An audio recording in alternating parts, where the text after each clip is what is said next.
आप लोगों का क्या रिएक्शन होगा जब मैं आपको कहूं कि एक ऐसा कैरेक्टर भी है जो कि थैनोस जैसे पावरफुल बीइंग को पत्थर में बदल सकता है और उसे आसानी से हरा सकता है। आप लोग भी ये सुनकर शॉक हो गए होंगे। तो आज हम बात करेंगे guardians of the Galaxy volume 3 में दिखने वाले एडम वॉरलॉक की ओरिजिन और उसके आने वाले एमसीयू में क्या फ्यूचर हो सकता है इसके बारे में। तो चलिए शुरू करते हैं।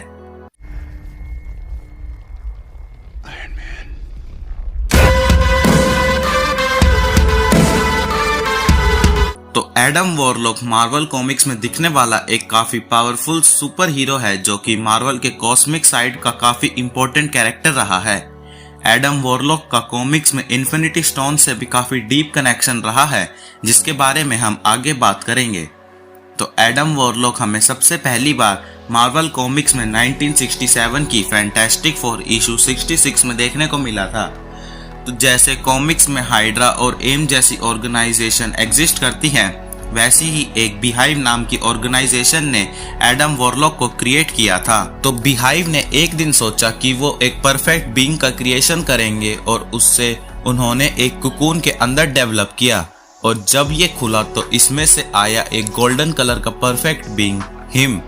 ये परफेक्ट बीइंग था और ऑल्दो बीहाइव वालों ने इसे बुरे काम करने के लिए क्रिएट किया था, पर ये परफेक्ट बीइंग था तो इसने ये करने से मना कर दिया। फिर इसने अपने क्रिएटर्स को ही निपटा दिया। उसके बाद हिम अर्थ से उड़कर स्पेस में चला गया। तो अर्थ से निकलने के बाद हिम का टाका सिर्फ से जाकर भिड़ता है जो कि उस टाइम थॉर का लव इंटरेस्ट थी। तो थॉर और हिम की फाइट होती है जिसमें थॉर उसे अपना हथौड़ा मारकर भगा देता है। फिर वो अपने कुकून में चला जाता है जो कि फ्लोट होकर हाई एवोल्यूशनरी के पास पहुंच जाता है। इधर होता ये है कि हाई एवोल्यूशनरी एक काउंटर अर्थ बनाता है जो कि अर्थ की तरह सन के पैरेलल मूव करती है जो कि आर्टिफिशियल थी। इस काउंटर अर्थ पर हाई एवोल्यूशनरी के सभी एनिमल्स रहते थे जिन पर उसने एक्सपेरिमेंट करे थे। तो जब हाई एवोल्यूशनरी एक भेड़िए पर एक्सपेरिमेंट कर रहा था तो वो भेड़िया एक नंबर का हरामी बन गया। उसका नाम था मैन बीस्ट और काउंटर अर्थ पर जाकर उसने आतंक फैलाना शुरू कर दिया। हाई एवोल्यूशनरी सोच रहा था कि वो मैन बीस्ट को कैसे हराए कि तभी उसकी मुलाकात हुई हिम से। तो हिम और हाई एवोल्यूशनरी के बीच डील हुई कि हिम जाकर काउंटर अर्थ पर से मैन बीस्ट को भगा दे और क्योंकि हिम एक परफेक्ट बीइंग था तो वो ये करने के लिए खुद ही वॉलंटियर करता है। फिर हाई एवोल्यूशनरी कहता है कि तुम एक परफेक्ट बीइंग हो तो आज से तुम्हारा नाम वॉरलॉक होगा। तो काउंटर अर्थ पर पहुंचने के बाद लोगों ने जब इसका नाम पूछा तो इसने कहा कि मेरा नाम वॉरलॉक है। तो लोगों ने कहा ये तो सरनेम जैसा साउंड करता है, तो एक काम करो तुम इसके आगे एडम लगा लो। तो ऐसे इसे अपना नाम एडम वॉरलॉक मिला। तो फिर एडम वॉरलॉक और मैन बीस्ट की लड़ाई कई सालों तक चली जिसमें एडम ने मैन बीस्ट को वहां से भगा दिया। एडम वॉरलॉक काफी पॉपुलर हो गया और वो कई सालों तक काउंटर अर्थ पर ही रहा। फिर कुछ सालों बाद मैन बीस्ट वापस आता है और इसकी फिर से फाइट होती है जिसमें इस बार एडम वॉरलॉक हार जाता है। हारकर वो फिर से अपने कोकून में वापस भाग जाता है जिसे एवोल्यूशनरी कोकून कहा जाता है। फिर जैसा नाम है एडम का एवोल्यूशन हुआ और वो और पावरफुल होकर आया और उसने मैन बीस्ट को हरा दिया। मैन बीस्ट को हराने के बाद एडम वॉरलॉक काउंटर अर्थ से चला जाता है क्योंकि वहां उसकी काफी बेइज्जती हो चुकी थी। काउंटर अर्थ से निकलने के बाद इसकी मुलाकात हुई मैग्नस से।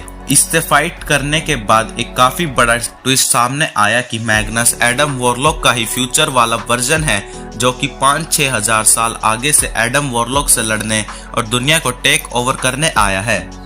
एडम कहता है कि मैं एक परफेक्ट बीइंग हूँ तो वो उसे भी हरा देता है। फिर इसकी मुलाकात होती है थैनोस से जो उस समय सोल स्टोन्स इकट्ठे कर रहा था। मार्वल कॉमिक्स में इन्फिनिटी स्टोन से पहले सोल स्टोन्स एग्जिस्ट करते थे तो थैनोस अपनी लवर डेथ को इम्प्रेस करने के लिए सोल स्टोन्स इकट्ठा कर रहा था।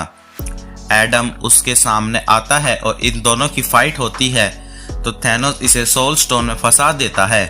सोल स्टोन में फंसने के बाद एडम को रियलाइज होता है कि ये तो बिल्कुल परफेक्ट है और ये बिल्कुल वैसा ही जैसा है उसने सोचा था। फिर एवेंजर्स और थैनोस की फाइट होती है और वो इसे सोल स्टोन से बाहर निकाल लेते हैं।